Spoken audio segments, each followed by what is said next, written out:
All right, so this Amuna Monday's topic was actually called Isolating the Concept of Independence. And before we begin, this class is actually dedicated to Yosef Yitzhak David Ben Sigalit. May he have like a full refuah shalema and complete full recovery as fast as possible.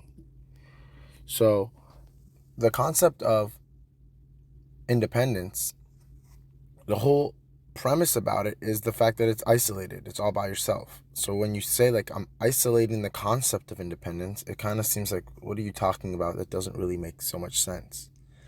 But it's actually extremely deep. It's actually very fascinating of the fact of independence isn't ever isolated. When you think about it, if you actually take the concept of independence, it's there's not really such a thing.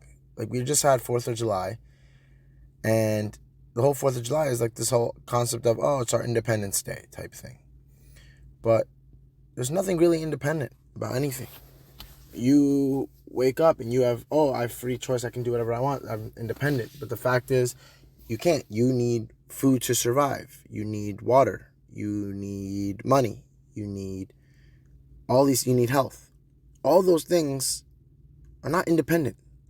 You know, like we see, a couple of years ago, they ruled Kylie Jenner the first self-made billionaire, or woman self-made billionaire. But yet there's nothing self-made about her. Her brand is her employees, her company that's going, her fan base. Everything about her is actually dependent on something else. So that whole concept of independence doesn't really exist. Because at the end of the day, you still need health, you still need food, you still need all these other factors. And where are you getting it from? You can claim you're getting it from yourself, but the same people that claim that they're getting it from themselves are actually the ones that end up burning out, because you realize the world is not operated in a way that's run by itself. It's not. The very ability to create on its own and this and that is a factor of God. At the end of the day, a human can only make something out of something. And our minds can't even comprehend the concept of creating something out of nothing. But yet, that's God. God creates and created something out of nothing. And when our minds can't comprehend such a thing, and it states in Sha'ar HaBitachon, we were just learning it yesterday, is that one of the most amazing creations that was ever created was actually the seeds of fruits and vegetables. Not even seeds of humans, seeds of fruits and vegetables. And it states why. And it says it's the only thing in the world that Hashem took that ability to create something out of nothing and put it and implanted it in, to the point where it's actually completely self-sufficient.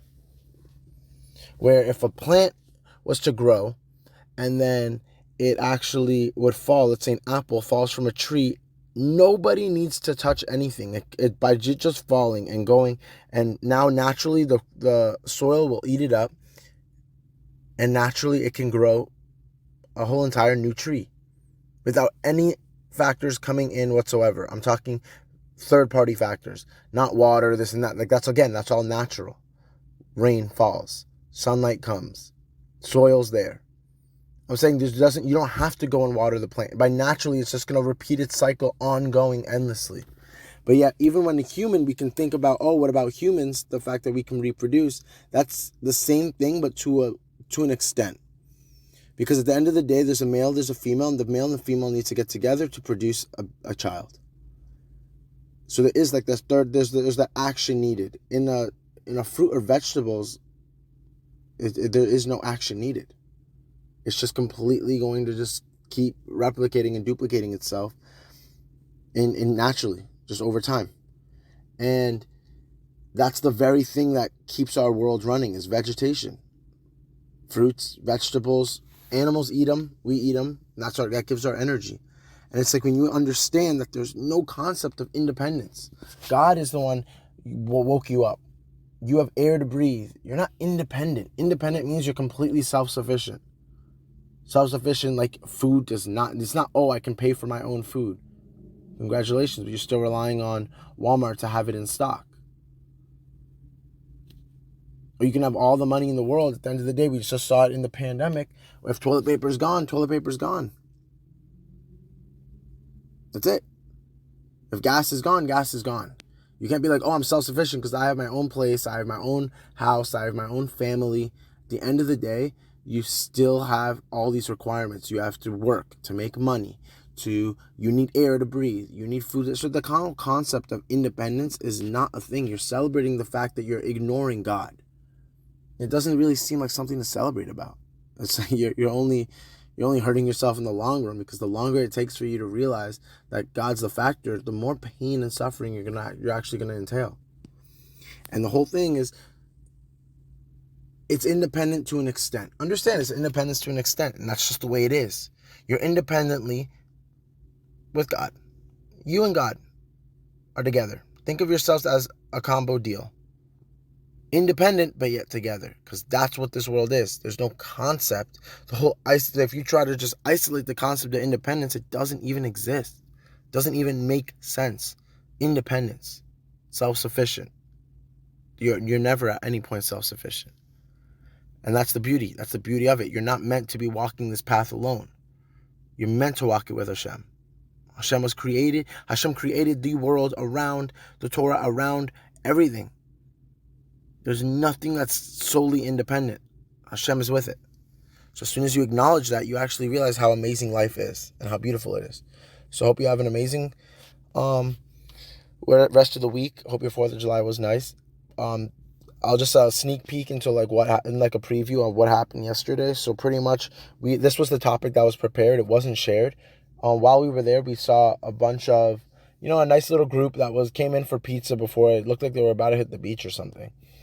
And they just overheard us talking, and one of the kids actually mentioned, like, we invited them. We say, hey, you guys can take a seat, and they're like, oh, we'll listen from the sidelines. And then one of the kids was like, I used to be really, really, really, really religious, and I realized, at some point I realized I was in an atheist stage, and then I realized, it's just not for me, and I'm actually better off not being religious and having no connection. And he was very mistaken about religion and spirituality. 2 total separate things. He was really, really, really turned off with the concept of the punishment aspect, the sins. When you sin, you get this punishment and that punishment and this and that, and that turned him off to the point of, I'm actually happier. I'm living a way happier life, not factoring in any of these things.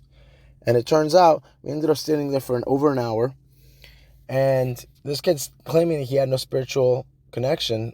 And we went ahead and told him at the end of the day that's not true. And he's like, how are you telling me what we feel? And we simply broke it down that he didn't even know what he was feeling. He didn't know who he is and what he is.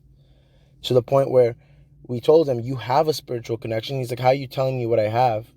It's because you don't realize what you have. The fact that he sat there for an hour on a 4th of July Monday night, sitting in a pizza shop for 1 hour with his friends, all his friends were there, with his friends talking Torah, meant he had something. So that's what we ended up doing. We just ended up expanding on it for over an hour. And thank God, definitely seeds were planted. And again, whatever happens, happens. But at the end of the day, we gave him the time that he deserved. And that comes over any topic, in my opinion. So hope everyone has a great week, and I'll see you guys next week.